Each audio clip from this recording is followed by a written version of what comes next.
What is going on, everyone? Chris from Pickdawgz.com here with the Wraparound. We're going to be breaking down the NHL action going down on Saturday, February 10th, 2024. If you haven't already, make sure you smash that thumbs up and subscribe to our channel. We appreciate all the love and support here at Pickdawgz, especially with me here at the Wraparound. Wouldn't be here today without your guys' love and support, so thank you so much for that. If you're looking for my best bets on the board, and I do have a lot of them on Saturday, make sure you head to Pickdawgz.com, click the Premium Picks tab at the top of the page. Going to have plenty of college hoops action. Going to have an NHL 3-pack, or at least a couple plays from NHL. Maybe not a 3-pack, but at least a couple plays from NHL, and an NBA 3-pack. And if I only have a couple NHL plays, make sure you jump on a long-term pass, because those are usually when I don't have enough plays to make a 3-pack. I usually put them in there just for my long-term subscribers. Not only that, your 3-day or your 7-day passes with the long-term subscription, are going to actually be cheaper on Saturday rather than buying each of my daily packages individually. You can go with the daily package if you're just looking for one specific thing, but the long-term passes get you completely covered. Not only that, like I said, the 3-day and 7-day are not only cheaper than buying each of Saturday's packages individually, but you're also going to get my Super Bowl best bet on Sunday as well as all the NHL, NBA, college hoops in the middle that you can handle. So definitely make sure it's something you check out, whether it's just with me or you pair me up with any of your other favorite cappers at the website. But that's, further on down the road on Saturday. We still got a 13-game card from the NHL to look at on Saturday. You guys know the drill. You ready? I'm ready. Let's get into it.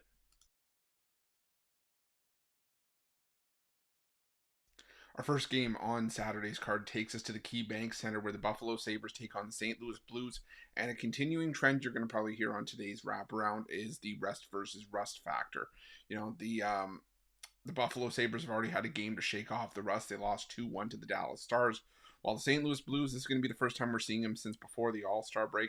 A game that they lost 1-0 to the Columbus Blue Jackets prior to the break. So we're talking about 10, 11 days rest for a lot of teams on today's card. And I think that there's going to be a lot of rust here for the St. Louis Blues. And I'm just, whenever I see a situation like this, I'm usually in favor of the team that's already had a game to get their feet back underneath them. And the Buffalo Sabres, well, they normally play their best hockey as it is, and this is a bit of an early start anyways. I know, sometimes it doesn't always affect teams, and the St. Louis Blues have had 10 days off, but I don't know, sometimes these early starts can get a little bit funky. And, I just think the Buffalo Sabres on home ice find a way to get it done. So I'm going to take the Buffalo Sabres at minus 134 in this one.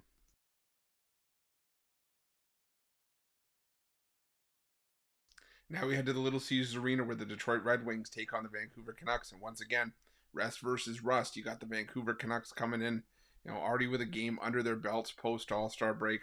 They fell short against the Boston Bruins. They've actually got 2 games under their belt. Before that, they beat the Carolina Hurricanes 3-2. Detroit's been playing their best hockey at home. They picked up points in 19 of their 27 home games so far this season. But again, we haven't seen the Red Wings in about a week and a half.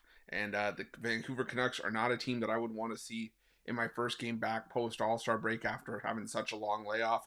I know not every one of these teams probably comes in on Saturday's card, but like I said, you're giving me the Vancouver Canucks at a decent price when they've had 2 chances to shake off the rust, compared to a Detroit team that hasn't stepped foot on the ice at all yet. Even at home, I got to keep going with the Vancouver Canucks in this one. Give me the Canucks on the money line at minus 130.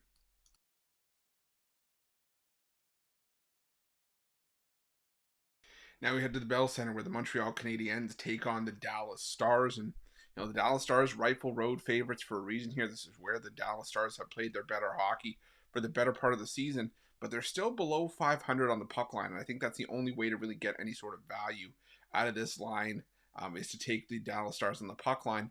And not only that, they haven't covered the minus 1.5 puck line in any of their last 6 games. I mean, there's been a couple where the Dallas Stars have been underdogs, and they lost both those games to the Islanders and the Maple Leafs.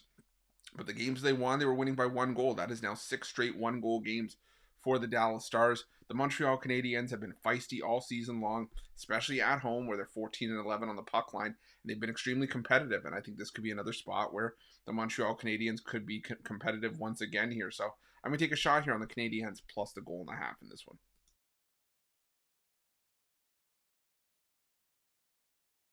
Now we go to the UBS Arena, where the New York Islanders take on the Calgary Flames. And, these are 2 teams that I've already had a couple games to shake off the rust. So there's no real rest versus rust advantage here. But the one advantage that the Islanders, I would say, have is that they've been playing some solid hockey. I mean, so have the Calgary Flames. Calgary Flames, you could argue, have done well against the tougher of the opponents that they've played. You know, they beat the New Jersey Devils and Boston Bruins on the road 5-3 and 4-1 respectively. But some of the moves that the Calgary Flames have made off the ice, trading away Elias Lindholm, for example, have shown me that the Calgary Flames are, you know, they're not serious about making a push for the postseason. Maybe I'm wrong in that analysis, but you don't trade away one of your top scorers if you're making a serious push. The New York Islanders, they've had some issues. They made a coaching change. They showed that they are serious about, you know, getting back on track and living up to the expectations that were set out for them earlier this season. And they've done a good job coming back from the All-Star break. They beat Toronto, and I thought Tampa Bay would go into Long Island and take care of the Islanders. Nope, the Islanders just kept holding down the fort, taking care of business, and I like the way that they're looking right now. I'm going to take the New York Islanders once again here on the money line at minus 130.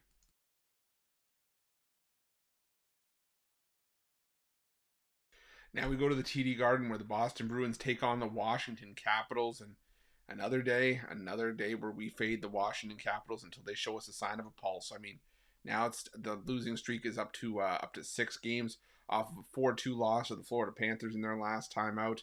It was a game where Washington was in it nip and tuck with the Florida Panthers, but found new and creative ways to lose that game as well, as they gave up a couple of late goals in the third period to not only lose the game, but lose the game on the puck line as well. The Boston Bruins, they came back from the All-Star break. They looked sluggish against Calgary, but got right back on track against a really good team, the Vancouver Canucks. Still one of the premier home teams in the NHL. Like I said, until the Caps show me that they can actually put together a solid performance for 60 minutes and get the job done, I need more plus money than this to go against the Bruins. I'm going to take the Bruins on the puck line in this one.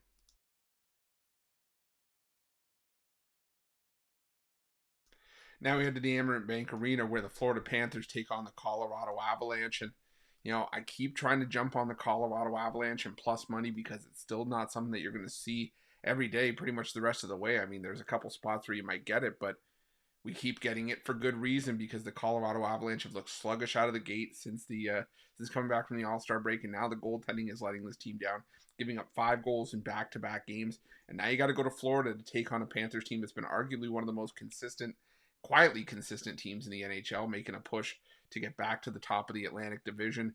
32-15-4 on the year. Only a game in the loss column ahead of the Colorado Avalanche, but the Florida Panthers are 15-8-2 at home. The Avs are below 500, 12-11-4 record away from home this season. Until the Avs bounce back, I got to keep rolling with the hot hand and the one that's giving me a cheap price too. So give me the Florida Panthers at home in this one.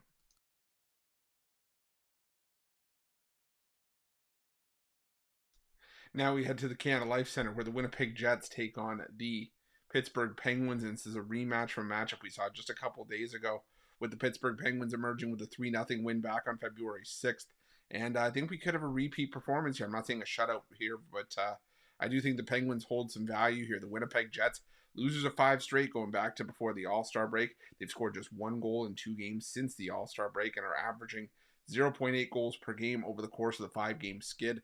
Now, the Pittsburgh Penguins are on the second half of the back-to-back here. They did fall short against the Minnesota Wild on February 9th, but that was a complete spot play. You know, we were on the under on the wraparound, but the Penguins going into Minnesota, facing their old goaltenders, Marc-Andre Fleury had his 1,000th career game.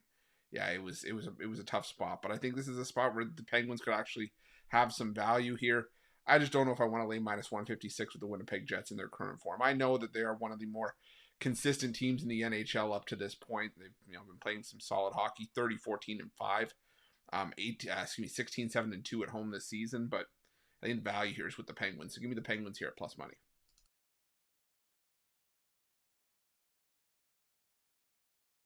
Now we head to the PNC Arena where the Carolina Hurricanes take on the New Jersey Devils.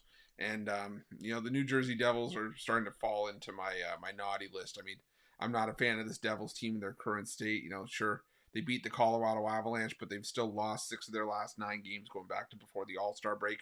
The goaltending is still an issue for the Devils. They've given up at least 5 goals in 4 of their last 6. and I just don't trust them here. And, sure, the Carolina Hurricanes have had some inconsistencies of their own, but they've still won 7 of their last 10, 4 of their last 5. They looked really good against Colorado, and I just feel that the Devils are the more sound team defensively in this matchup. I just trust their goaltending a lot more. I trust the defense a lot more. Hell, I just trust the Carolina Hurricanes as a team a lot more in this matchup. So give me the Carolina Hurricanes in this one at minus 160.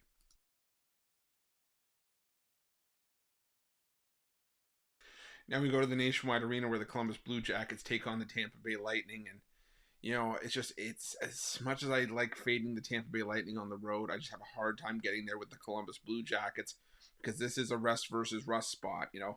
Tampa Bay Lightning, yeah, they've gotten their teeth kicked in the first 2 games post All-Star break, losing those games to the Islanders and the Rangers by a combined score of 9-3.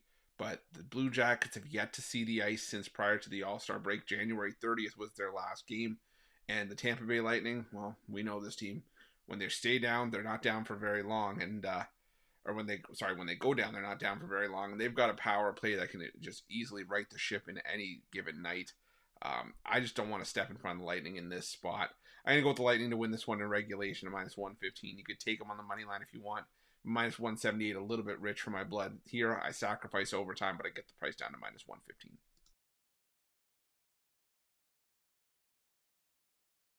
Now we head to the Canadian Tire Center for the matchup between the Toronto Maple Leafs and the Ottawa Senators. It's another Battle of Ontario.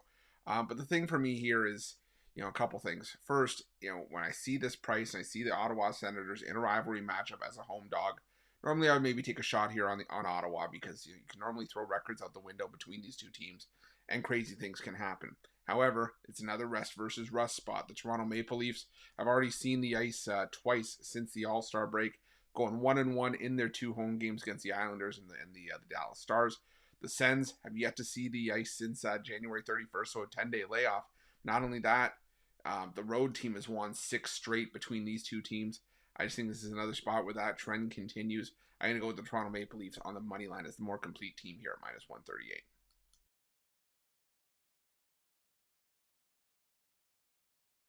Now we head to the Wells Fargo Center to see the Philadelphia Flyers take on the Seattle Kraken, and say it with me now, rest versus rust. You got the Philadelphia Flyers, who've already played 2 games since the All-Star break and looked really good defensively in those 2 games. They beat Winnipeg 4-1, beat Florida 2-1, and I won't lie to you, I was on the other side in both of those games because I thought maybe the Philadelphia Flyers would have run out of gas, that all this off-ice issues would have, hurt this team, especially with Carter Hart not being with the team anymore. Samuel Ersson stepped up, and the Flyers are playing some solid hockey. That kind of defensive prowess is not something the Seattle Kraken want to see in their first game back in 11 days, having had some scoring issues going into the All-Star break. They had lost 6 of their 8 games prior to the All-Star break, scoring 2 goals or less in 5 of those 8 games. I just think this is a spot where the Seattle Kraken struggle. They come out a little bit flat, and I think the Philadelphia Flyers, with their feet underneath them, get the job done. So give me the Flyers here at the coin flip price.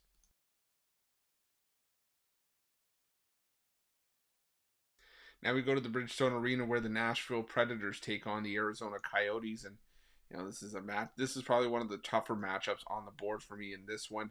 You've got the Arizona Coyotes, who took a 3-2 loss to the Vegas Golden Knights against a Nashville team that has yet to see the ice this season. Since the All-Star break, but neither one of these teams are playing well right now. The Arizona Coyotes tend to struggle away from home as it is. They're 8-13-3 away from Mullet Arena this season, so it's hard to get behind Arizona here, even at plus money, but it's also hard to lay juice with the Nashville Predators in this one.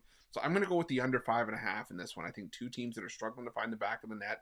You look at Arizona, 2 goals or less scored in 3 of their last 4 games and in 6 of their last 10. And the Nashville Predators have scored just, they scored 6 goals combined in their 3-game losing streak. Prior to the All-Star break, they had scored 3 goals or less in each of their last 9. So to me, this screams 1st to 3 wins this game. I'm going to go with the under 5.5 Coyotes and Predators.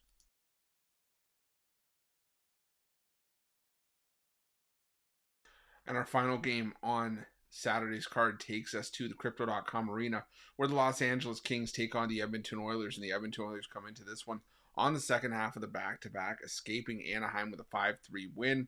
But I'll say it one more time to round things out. Rest versus rust. You got the LA Kings, who have struggled at home, 8-9-6 at home this season, going up against an Edmonton team that's won 17 of their last 18 games. They're taking care of business for the most part, And, the Edmonton Oilers have already had a couple of games to shake off the rust. They lost at Vegas and then beat Anaheim. Um, yeah, I mean, that's all I can really say about it. I mean, the Edmonton Oilers are one of the best teams in the NHL. They're still one of the hottest teams in the NHL, despite taking a loss right out of the break from the All-Star game. Like I said in the video yesterday, that was just a spot play for me with the Edmonton Oilers, and they got their revenge. Even though they didn't look pretty against the Anaheim Ducks, they still got the job done. I think they get the job done here as well. The Kings are a team I'm going to be looking to fade still over the second half of the season. So give me the Edmonton Oilers here at the coin flip price to round things out. That's it. That's all the NHL action for Saturday, February 10th, 2024. Again, if you like this content, smash that thumbs up and subscribe to our channel. And if you're looking for my best bets, you can find us at pickdawgz.com by clicking the Premium Picks tab at the top of the page. Also, hit that notification bell in the description of this video below to get notified when the newest and freshest content drops here at Pick Dawgz. And make sure to let me know your NHL picks in the comment section below. Thanks for watching. Good luck.